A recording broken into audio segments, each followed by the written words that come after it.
Welcome to the Journal Editorial Report. I'm Paul Gigot. Issues of national security dominating the presidential campaign this week as the nation commemorates the 15th anniversary of the September 11th attacks. Both Hillary Clinton and Donald Trump participated in a commander-in-chief forum Wednesday night before an audience of veterans and active-duty military personnel. And both candidates raised some eyebrows with their answers, with Donald Trump doubling down on his praise for Russian President Vladimir Putin and Hillary Clinton promising not to put ground troops in Syria and Iraq. If he says great things about me, I'm going to say great things about him. I've already said he is really very much of a leader. I mean, you can say, oh, isn't that a terrible thing? He called, I mean, the man has very strong control over a country. Now, it's a very different system, and I don't happen to like the system. But certainly in that system, he's been a leader far more than our president has been a leader. They are not going to get ground troops. We are not putting ground troops into Iraq ever again, and we're not putting ground troops into Syria. We're going to defeat ISIS without committing American ground troops.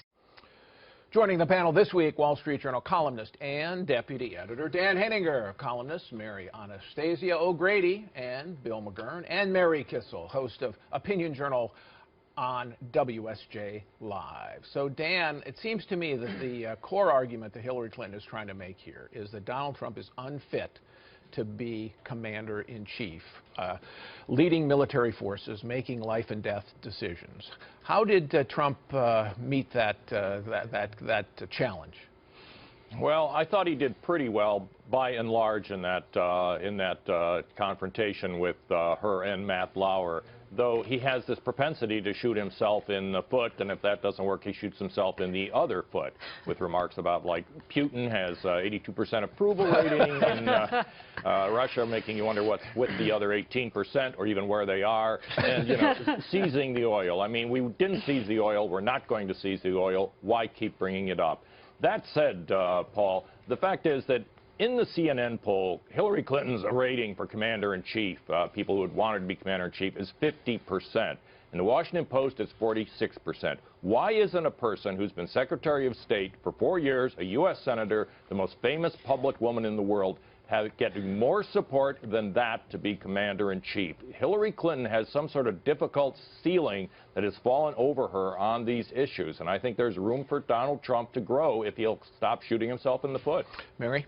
Well, you know, I think Dan hits on the right point, but just to go a little bit further with it, I mean, the problem for Donald Trump is not that Hillary Clinton would be a disaster as a commander-in-chief, but that he doesn't take advantage of the fact that the real problem in Iraq is that the Obama administration gave Iraq back after we had done the surge and we had a victory. And once they gave Iraq back, the whole thing fell apart. What does Trump do instead? He goes around talking about, he said we should never go to Iraq, which A, is not true, and B, isn't a very strong argument for national security. And there's a real debate about whether or not he was as opposed to the war at the start as he came out and said, yeah, that he was mildly in favor of going in. But Bill, this Putin Right. bromance by Trump. I mean, you know, Putin is somebody who is working against American interests in Europe, and he's working against American interests in the Middle East. Right. Why would you say such favorable things about this authoritarian? I don't get it. Very simple reason, Paul. He's not Irish. If you're Irish, you recognize the enemy of my enemy can also be my enemy. And it's amazing, given you know, his stand on Iran, because Syria is crucial to Iran and so forth. And he just seems to have a binary track that because the Russians might kill some ISIS leaders, then they're on our side and everything. Or we ignore Ukraine, we ignore Europe, we ignore the rest of the Syrian problem. So it's just, I think it's a binary track. And I think, but he's playing into Hillary Clinton's hands with this, Mary. Yeah, he certainly is. He certainly is, and it's a shame because there's so much about Hillary Clinton's record that you could critique. You could look at, for example, her support of the Iran deal. You could look at the reset with Putin in Russia that went so wrong. You can look at her handling of Libya. You can look at Chinese aggression in the South China Sea and what she said about that. And as Mary said, he just misses all of these opportunities. On that Russia point, Hillary Clinton and a lot of the Democrats, including President Obama, they're now suddenly very hawkish about Vladimir Putin. That wasn't the case for 6, 7 years. And Hillary Clinton was the architect of the reset. Suddenly, she thinks it's back to the Cold War here, and some of that might be artificial. Right now these two candidates are fighting for independent and undecided voters, and I think most of those voters are not expecting some kind of mapped out plan about how they're going to, defeat Vladimir Putin, but they want instincts, they want the right gut reaction.